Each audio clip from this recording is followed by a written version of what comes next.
حي على الفلاح.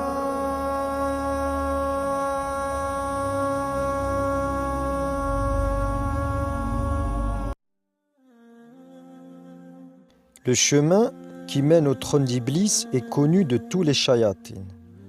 Son trône est semblable à une chaise pourrie, noire et bancale. Iblis est descendu plus bas que la terre, où marche Adam, et Ali Salat ou Salam.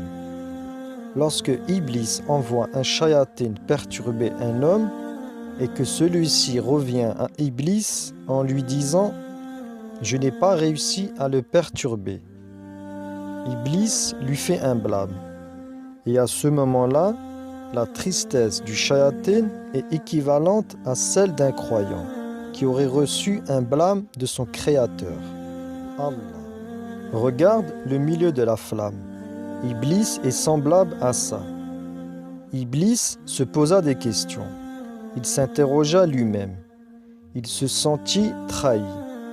Il se demanda quel rôle il pourrait jouer face à cette créature. Quel serait son statut par rapport à lui? Iblis voulait être le plus rapproché d'Allah. Il se sentit trahi et il chercha des arguments devant Allah.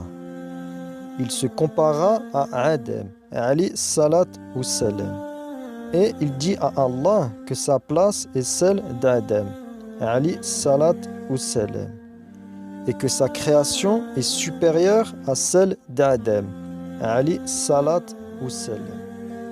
Allah lui répondit qu'il n'y a pas de matière supérieure, que toutes ces créatures sont pareilles, mais que Adam Ali Salat ou Salam est l'aboutissement de toutes ces créatures. Iblis s'enfla d'orgueil et il n'accepta pas Adam Ali Salat ou Salam.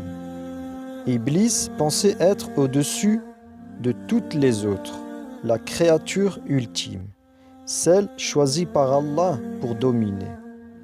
Allah ne fait pas de différence entre ces créatures. Iblis s'est révolté et n'a pas obéi à Allah.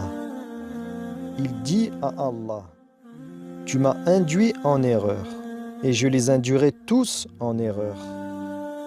Je les tourmenterai jour et nuit, excepté ceux qui obéissent à Allah et ceux que Allah a choisis. » Allah lui dit, « Va, tous ceux qui t'écouteront et te suivront, vous aurez la même destination. » Allah dit à Iblis que sa destination est l'enfer et que tous ceux qui le suivent iront avec lui. Iblis partit rejeté de son Seigneur.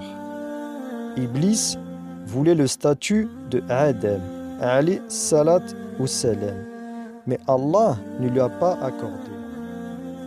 Les anges s'éloignèrent de lui. Ils n'acceptèrent plus sa présence. Iblis s'est glissé auprès d'eux et il leur souffla des mensonges au sujet d'Allah. Iblis leur dit qu'Allah faisait des préférences entre ses créatures. Iblis leur dit de toucher l'arbre, de s'en approcher. Iblis va les désavouer. Je n'ai fait que vous murmurer et vous m'avez écouté. Cependant, je ne suis point votre Dieu. Votre Seigneur est Allah. En vérité, votre Seigneur est Allah. Moi, je ne suis rien. D'un feu qui ne dégage pas de fumée, comme vous le connaissez. Il s'est soumis envers lui, en parfaite adoration et soumission. Puis il s'interrogea, et il fut compté parmi le nombre des perdants. Ceux qui disent qu'Iblis est la première créature créée par Allah ne sont que des ignorants. Ils écoutent ce que soufflent les démons. Iblis, le diable et ses légions. Il suggère le mal aux hommes. Il trouve refuge auprès de celui qui souffle dans les poitrines, l'homme. Allah le fit descendre plus bas que terre, celle où tu marches. Il est plus bas que la terre où vous marchez. Une chaise noire, bancale, son trône, afin qu'il sache qu'il n'est pas au-dessus de l'homme.